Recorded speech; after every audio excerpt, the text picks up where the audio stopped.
नमस्कार, संसद टीवी के विशेष कार्यक्रम आपके सांसद में आपका स्वागत है।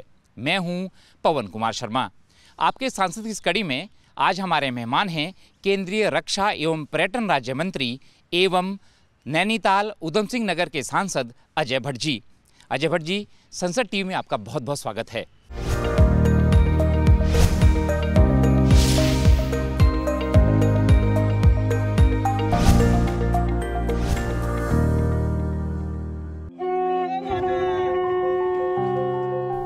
केंद्रीय राज्य मंत्री अजय भट्ट का जन्म 1 मई वर्ष 1961 को उत्तराखंड के अल्मोड़ा जिले के रानीखेत में हुआ। उनका शुरुआती जीवन बड़े उतार चढ़ावों और संघर्ष में बीता। उनके पिता मजदूरी करते थे, लिहाजा परिवार का गुजारा मुश्किल से चलता था। परिवार की माली हालत के चलते उन्होंने एक प्राइवेट छात्र के रूप में हायर सेकेंडरी, इंटर एवं बीए तक की शिक्षा ग्रहण की। उन्होंने सब्जी बेचकर और कैंटीन चलाकर LLB की पढ़ाई पूरी की। पिताजी बहुत गरीब मजदूर, और उसमें भी उनकी डेथ हो गई। एक भाई डेथ हो गई, दूसरे मुझसे बड़े वाले हैं, आज तक उनका पता नहीं है कहाँ हैं। उनके दुख में माताजी भी चले गई। ऐसी स्थिति नहीं थी कि मैं रेगुलर पढ़ पाता। हाई स्कूल मैंने प्राइवेट किया, इंटर मैंने प्राइवेट किया, और आगे जो ग्रेजुएशन लिया वो प्राइवेट किया। सिर्फ लॉ में मेस और कैंटीन का ठेका लिया। दिन में, रात को क्लासेस चलती थी हमारी।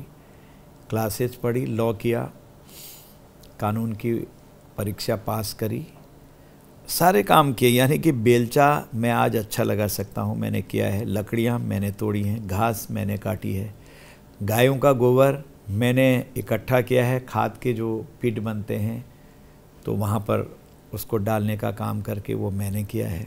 सब्जियाँ मैंने बेची हैं, लेकिन गलत काम कभी नहीं किया है।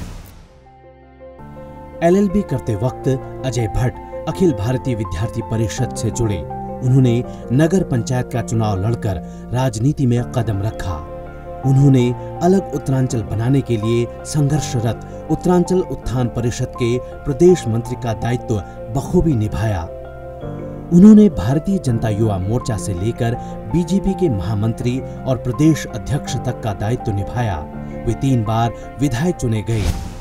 उत्तरांचल उत्थान परिषद थी उस समय, राज्य अलग नहीं हुआ था, तो प्रदेश का मंत्री बनाया, और 96 में मुझे चुनाव लड़ा दिया। और जब मुझे चुनाव लड़ाया तो ऐसी सीट से लड़ाया जिसमें जातिगत समीकरणों के आधार पर कभी नहीं जीत सकता था कोई आदमी। मैं जीत गया। राज्य अलग हुआ तो मुझे मंत्री बना दिया। करीब 7-8 डिपार्टमेंट मुझे दे दिए। परिवार और स्वास्थ्य और परिवार कल्याण, डिजास्टर मैनेजमेंट पहली बार हमने वहाँ बनाया। संसदीय कार्य मंत्री भी मेरे पास रहा, विधायी भी रहा, बहुत सारे रहा, वुमेन वेलफेयर भी रहा। तो 7 या 8 मंत्रालय मुझे दिए। और उसके बाद 2002 में जब चुनाव हुआ तो हमारी सरकार नहीं आई, मैं विधायक रहा। 2007 में फिर मैं विधायक हार गया। 2012 में मैं फिर जीत गया रानीखेत से ही, और मुझे नेता प्रतिपक्ष बना दिया। और उस समय कांग्रेस की सरकार आ गई, और जिस समय मैं हारा उस समय मुझे NRHM का अध्यक्ष बना दिया। मुझे 2015 में नेता प्रतिपक्ष के साथ साथ अध्यक्ष का पद भी दे दिया, दायित्व दे दिया, तो दोनों मुझे देखने पड़े। तो मैंने उस समय अनुरोध भी किया था कि एक कम हो जाता अच्छा था, बर्डन बहुत पड़ रहा है। मैं अपनी सीट पर जा ही नहीं पाया, तो फिर से मैं 17 में हार गया। तो 57 सीटें उस समय आई, 57, 2/3 से भी ज़्यादा, आउट ऑफ 70। मैं अध्यक्ष रहा। अध्यक्ष रहते रहते मुझे 19 में, अभी जिसमें मैं मेरा कार्यकाल चल रहा है, नैनीताल और उधम सिंह नगर से सांसद की टिकट लड़ने का अवसर मिल गया। मुझे पता भी नहीं था मुझे लड़ना पड़ेगा। अब मैं वहाँ से सांसद हूँ, और ये भी पता नहीं था कि मैं MOS डिफेंस या टूरिज्म बनूँगा। तो आज मैं मोदी जी की टीम में हूँ, मुझे लिया है। मैं बहुत आभारी हूँ संगठन का और मोदी जी का। प्रभु से एक ही प्रार्थना करता हूँ, काम क्रोध मद लोभ दंभ पाखंड छद्म ईर्ष्या से बचा दीजिए। कुकर्म दुष्कर्म पाप कर्म की ओर जाने ही मत दीजिए प्रभु, किसी का अहित न करूँ। इसलिए कर्मणे वाधिकारस्तु माँ फलेषु कदाचन। और दूसरा, जाही विधि राखे राम ताही विधि रहिए। ये मैंने स्लोगन अपने लिए छांटे हैं। नैनीताल उधम सिंह नगर संसदीय क्षेत्र उत्तराखंड की 5 संसदीय सीटों में से एक है। यह सामान्य श्रेणी वाला संसदीय क्षेत्र है, जिसके अंतर्गत 14 विधानसभा सीटें आती हैं। इस लोकसभा सीट में नैनीताल जिले की 5 विधानसभा सीटें लालकुआं, भीमताल, नैनीताल, हल्द्वानी और कालाढूंगी शामिल हैं। इसमें उधम सिंह नगर जिले की सभी 9 विधानसभा सीटें जसपुर, काशीपुर, बाजपुर, गदरपुर, रुद्रपुर, किच्छा, सितारगंज, नानकमत्ता और खटीमा भी शामिल हैं। 2011 की जनगणना के अनुसार नैनीताल उधम सिंह लोकसभा क्षेत्र में 62.8% ग्रामीण मतदाता और 37.2% शहरी मतदाता हैं। 2019 के संसदीय चुनाव में यहां 68.3% मतदान हुआ था, जिसमें बीजेपी को 61.8%, कांग्रेस को 34.8% और बीएसपी को 2.3% मत मिले थे। नैनीताल उधम सिंह लोकसभा क्षेत्र के साक्षरता दर 66.52% है। आप सिर्फ जो है केंद्रीय मंत्री ही नहीं है, बल्कि आप जो नैनीताल और उधम सिंह नगर की जनता हैं, उनके जनप्रतिनिधि भी हैं। इस नाते हम आपसे बात करेंगे। और क्योंकि आप पेशे से एक वकील हैं और जनता की अदालत में आप चुन के आए हैं और लाखों मतों से जनता ने आपको जिताया है, तो उस जनता से, जो आपके क्षेत्र की जनता है, क्या बड़े वादे आपने किए और कितने पूरे हो गए? जनता का बहुत बड़ा स्नेह मेरे साथ रहा है कि नैनीताल उधम सिंह नगर जैसी लोकसभा से मुझे चुनकर भारत की संसद में भेजा, जहां से पंडित नारायण दत्त तिवारी जी रहे, केसी पंजी रहे और श्रीमती पंत जी रही। हमारे केसी सिंह बाबा जी रहे, जो राजा माने जाते हैं। नंदा देवी की पूजा उन्हीं के हाथों से करवाई जाती है। और माननीय भगत सिंह कोश्यारी जी। और उसके बाद मुझे उस क्षेत्र का प्रतिनिधित्व करने का मौका मिला है। मुझे टिकट मिला, मैं लोगों के बीच में गया और हरीश रावत जी के सामने तो मैं अपने को बहुत छोटा समझता हूँ। ईश्वर की कृपा रही है, नैनीताल और उधम सिंह नगर की जनता का स्नेह और उत्तराखंड के जनता का प्यार रहा है कि 3,39,000 से भी ज़्यादा मतों से मुझे विजय बना के संसद में भेजा। और मुझे लगा कि क्या क्या यहाँ की समस्याएं हो सकती हैं। वादा तो मैंने पहले कुछ नहीं किया था, क्योंकि मुझे पता ही नहीं था मुझे लड़ना पड़ेगा। तो मुझे लगा कि जमरानी बांध बहुत बड़ी योजना है जो लंबे समय से पड़ी हुई है, और हल्द्वानी में पेयजल के लिए बहुत महत्वपूर्ण है। लोग पलायन भी कर रहे हैं तराई भाबर से, पानी नहीं होने से बड़े बड़े मकानों को छोड़ रहे हैं। तो वो ज्वलंत समस्या थी, वो लोगों की मांग थी, उसे मैंने उठाया। मैं माननीय प्रधानमंत्री जी का बहुत बड़ा आभारी हूँ कि जैसे ही 0 आवर में मुझे पहला शून्यकाल में उठाने वाला जमरानी बांध का मौका मिला, यही मामला मैंने उठाया।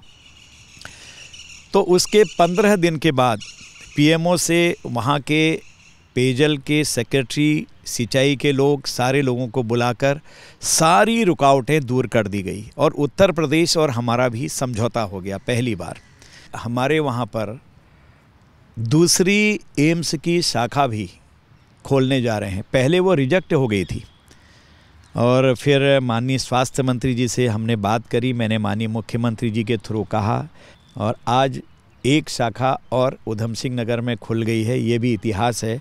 मैंने कहा भी कि हम विशेष दर्जा प्राप्त राज्य हैं, इसलिए हमको विशेष सुविधा मिलनी चाहिए। और अभी लगभग 100 करोड़ से भी ऊपर कीमत जाएगी। एक रेडियो स्टेशन जसपुर पे स्वीकृत हो गया है। अभी रिले सेंटर होते हैं, रिले सेंटर नहीं है, ये एक स्टूडियो है पूरा। ये भी एक बड़ी उपलब्धि है क्षेत्र के लिए। जो भी संसदीय क्षेत्र रहता है, इंफ्रास्ट्रक्चर जो बुनियादी ढांचा है, चाहे सड़क की बात हो, चाहे रेल की बात हो, चाहे हवाई कनेक्टिविटी की बात हो, ये बड़ा मामला रहता है किसी भी संसदीय क्षेत्र का। इस दिशा में नैनीताल उधम सिंह नगर में कितना विकास है? PMGSY से उधम सिंह नगर और नैनीताल ज़िले में लगभग 1.5 से 2 दर्जन तक सड़कें हमारी स्वीकार हो गई हैं। बड़ी तेज़ी से काम चल रहा है। कुछ पर वाहनों की आवत जावत प्रारंभ भी हो गई है और अच्छा मैसेज भी उसका जा रहा है। एक बहुत बड़ा campus centre university Rabindranath Tagore ji पूज्य गुरुदेव रामगढ़ में 5 बार आए हैं। उन्होंने गीतांजलि की शुरुआत वहीं से करी है। एशिया का पहला लेखनी में जो नोबेल पुरस्कार मिला है वो पूज्य गुरुदेव रविन्द्रनाथ टैगोर जी को ही मिला है। वो भी स्वीकृत हो गया। हमारी सरकार ने उसके लिए भूमि भी कैबिनेट से पास कर दी है। पर्वतीय क्षेत्र में इतनी बड़ी यूनिवर्सिटी यानी कि विश्वविद्यालय खुलेगा जिसमें कम से कम 1,500-2 हज़ार से भी ज़्यादा लोगों को रोज़गार तो मिलेगा ही, लेकिन एक उच्च दर्जे की शिक्षा मिलेगी। जो लोग वहाँ से दूर निकल जाते थे, इंटर के बाद पढ़ते लिखते नहीं थे, उनको तो अवसर मिलेगा ही। हमारा जो नैनीताल ज़िले की भीमताल विधानसभा है उसके सारे विकास खंड, ओखलकाडा है, धारी है, रामगढ़ है और नीचे से भी तराई क्षेत्र से भी ऊपर लोग जाएंगे और देश के लोग भी स्टडी करने के लिए वहाँ आएंगे। इसको भी मैं बड़ी उपलब्धि मानता हूँ। रानी बाग में है, गर्म पानी पे है। ये पुलें जर्जर हो गई थी तो 700 लाख एक में, 1000 लाख एक में ये स्वीकृत हो गया, बन के तैयार हो गई हैं। और कई अन्य पुल हमने बेताल घाट सहित कई अन्य जगहों पर स्वीकार करी हैं। पानी के टैंक हमने बनाए हैं। गांव में भी आज ओवरहेड टैंक क्या है लोग देख रहे हैं। इतने बड़े अमाउंट से बन रहे हैं, 7 करोड़, 10 करोड़, 12 करोड़। पहले ऐसे कभी अवसर नहीं आए। हमारे बाईपास हैं, कई जगहों पर बाईपास हमारे बने। अब जैसे अगर हम रुद्रपुर से निकलना चाहते हैं सीधे नजीबाबाद निकल जाएंगे, बाहरी जाम भी रुक जाएंगे। गदरपुर में जाम रुकेगा, काशीपुर में रुकेगा, जसपुर में रुकेगा और समय भी बच जाएगा। और NHAI से ही लगभग 500 करोड़ रुपए हमारे वहाँ पर स्वीकृत हो गया है, जो हमारी लाल कुआं से लेकर नरीमैन पॉइंट तक हम लोग सड़क बना रहे हैं। तो ऐसे ही अगर मैं काम गिनाऊं, कम नहीं है। टेलीफोन टावर की बहुत बड़ी परेशानी थी। 4G 5G में भी हमारे वहाँ पर अभी टेलीफोन टावर आ गए हैं और वो लाइन भी आ गई है, वो स्वीकृत हो गए हैं। हमारे वहाँ अभी जो DO ऑफिस होता है आर्मी का उत्तराखंड का, वो गढ़वाल साइड से मेरठ में था और कुमाऊं साइड से वो पूरा बरेली था। उलझे रहे केस कैंटोनमेंट के, आर्मी के इतने बड़े बड़े हमारे सेंटर हैं। KRC वहाँ पर है, कुमाऊं रेजिमेंटल सेंटर, GR का है, गढ़वाल का सेंटर है हमारा। तो ये जो दोनों सेंटर हैं, इसके अलावा जगह जगह आर्मी है, रिक्रूटमेंट के सेंटर हैं हमारे हर जगह पर। तो छोटा भी काम होता था उनको भागना पड़ता था। कैंटोनमेंट बोर्ड के अंदर जो नागरिक रहते हैं उनको परेशानी होती थी। अपने मैप पास करने के लिए बरेली और इधर से मेरठ जाना होता था। तो हमने माननीय रक्षा मंत्री जी से विशेष निवेदन किया। DO ऑफिस हमने देहरादून में खोला, उसकी एक छोटा कार्यालय जिसमें 3 या 4 दिन DO वहाँ भी बैठेंगे, रानीखेत में भी खुलवा दिया। ये एक बड़ी उपलब्धि हमारी हुई है। अब बरेली और मेरठ हमारे लोगों को नहीं जाना होगा। केंद्रीय मंत्री बनने से पहले एक जनप्रतिनिधि होने के नाते आपको संसद में जनता के मुद्दे उठाने का मौका मिलता है 0 आवर में, और आपके संसदीय क्षेत्र की भी बड़ी समस्याएं होंगी जाहिर तौर पर। कौन कौन सी बड़ी समस्याएं उठाई और उनका समाधान हो गया?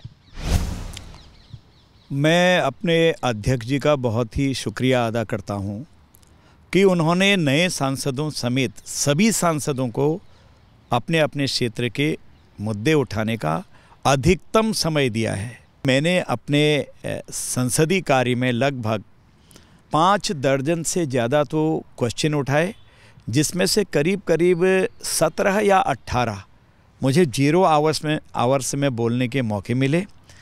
एक से एक ज्वलंत समस्याएं और 377 में भी जो हम उठाते हैं ज्वलंत विषयों को, वो भी मुझे काफ़ी उठाने के मौके मिले हैं।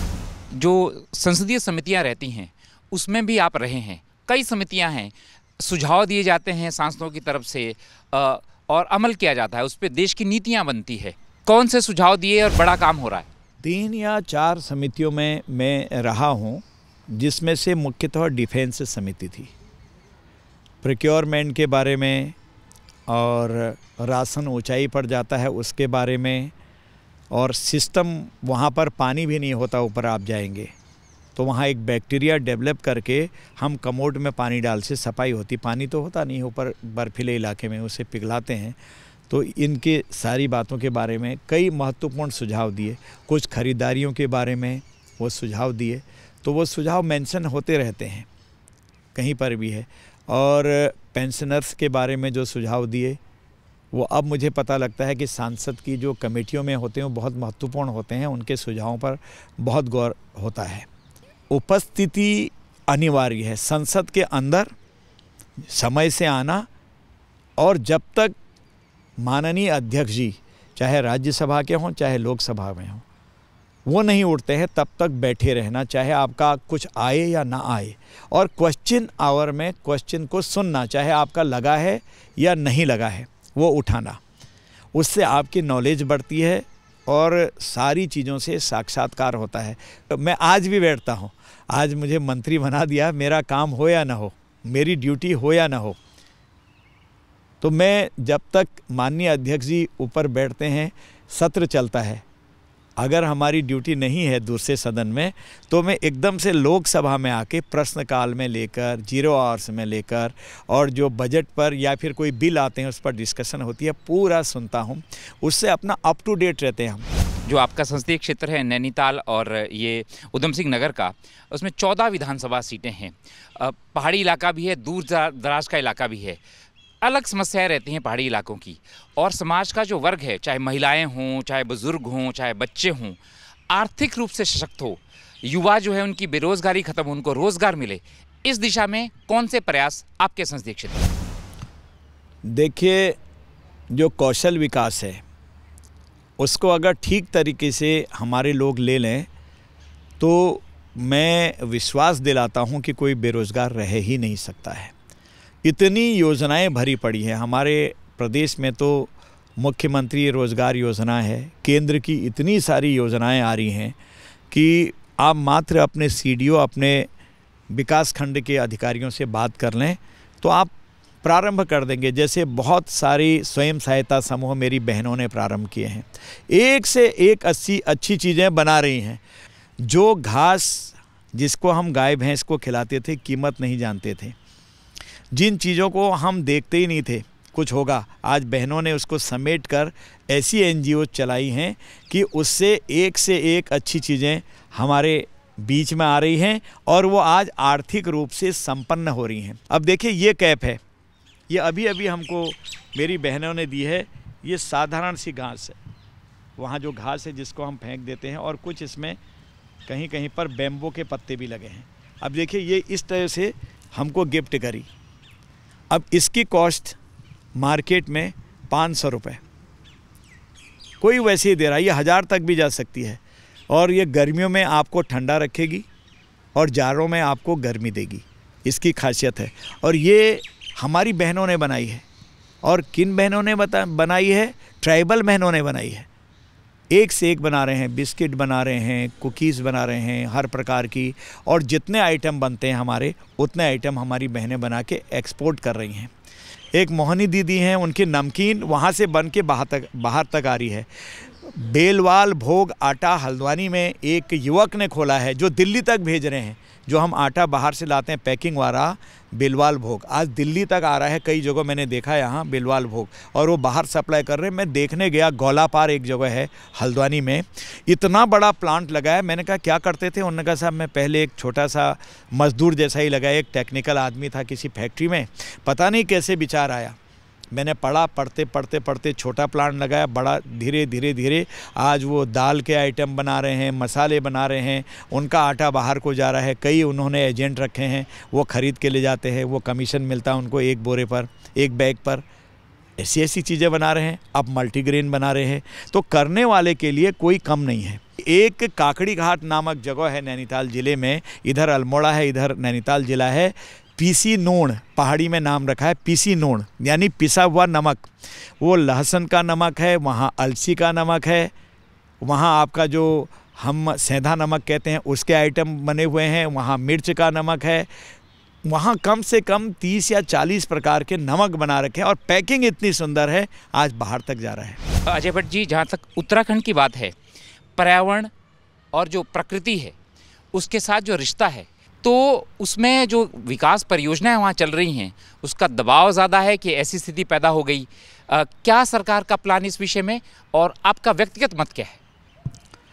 देखिए, विकास भी आवश्यक है और विनाश से भी रोकना पड़ेगा।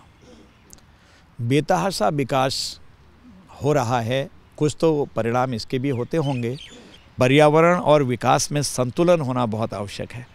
अगर असंतुलित होता है कहीं पर भी तो उसके दुष्परिणाम होते ही होते हैं, क्योंकि प्रकृति एक ऐसी चीज़ है कि वो पनिश भी करती है, वो अच्छा भी करती है।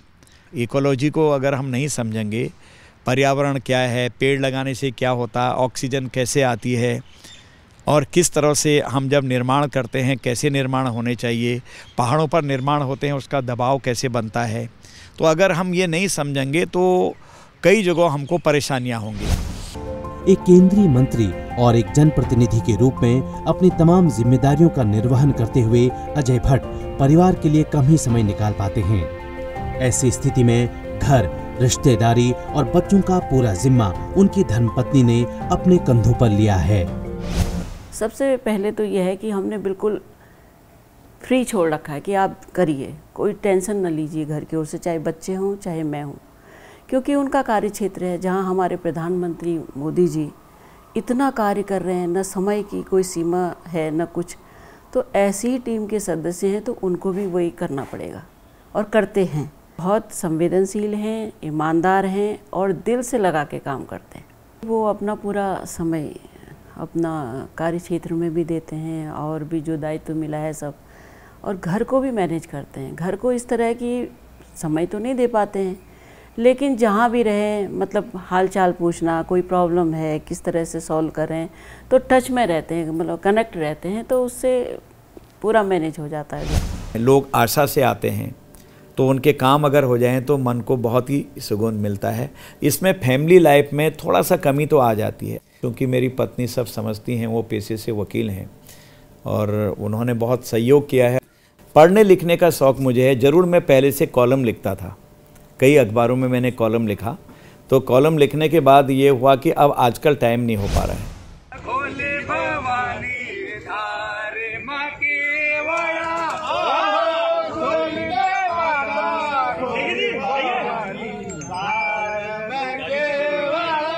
आप लंबे समय से सार्वजनिक जीवन में हैं, बहुत सारे एक एमएलए होने के नाते भी आपने विकास कार्य किए हैं और अब फिर सांसद होने के नाते विकास कार्य किए और अभी केंद्रीय मंत्री होने के नाते भी आप जिम्मेदारी निभा रहे हैं। जो आपका संसदीय क्षेत्र है वहाँ पे एक विज़न रहता है कि ये विकास कार्य हो गए और ये रह गए। एक सामान्य नागरिक के तौर पर आपका विज़न आपके क्षेत्र के लिए क्या है, क्या सपना आपका? देखिए, क्षेत्र में जो चीज़ें आज तक नहीं हुई हैं, जिसकी डिमांड से आती रहती है, वो हो जाए तो जनप्रतिनिधि के लिए एक बड़ी उपलब्धि होती है। ईश्वर की अनुकंपा है कि अभी तक जो डिमांड्स जहाँ से आई हैं, तो उस पर जब जब हम लोगों ने आवाज़ उठाई, चाहे संसद के दौरान या मंत्री बनने के दौरान, सिख बहुल क्षेत्र है तराई मेरा, तो उसमें मैंने एक मांग उठाई कि एक रेल यहाँ से सीधे अमृतसर, जो हमारा धार्मिक स्थल है, वहाँ तक लगनी चाहिए। बहुत डिमांड थी उसकी। जैसे हेमकुंड साहिब में और केदारनाथ जी में रोपवे बन गया है, उसी तरह से सब सिख भाई चाहते हैं कि अमृतसर के लिए ट्रेन चले, जहाज़ लगे। तो मैंने बात करी, तो मैं आभारी हूँ रेल मंत्री जी का, तुरंत उन्होंने अपने सेक्रेटरी को बुला के उसकी स्वीकृति वहाँ पर दी, कहा ये होना ही होना है। जो केंद्रीय विश्वविद्यालय पहाड़ में ला रहे हैं करके, रमेश पोखरियाल जी हमारे उस समय हमारे वहाँ के शिक्षा मंत्री थे, उनके सामने मांग गई, उन्होंने आगे बढ़ाया, प्रधानमंत्री जी ने उसमें सहमति जताई और आज धर्मेंद्र प्रधान जी उसमें हमारे हैं, तो वो भी उसमें रुचि ले रहे हैं। मेरा ये कहना है कि देर सबेर कहीं ना कहीं आप जो बातें उठाते हैं उसका परिणाम अगर आता है, निकल के आता है, तो लोगों में खुशी की लहर दौड़ती है।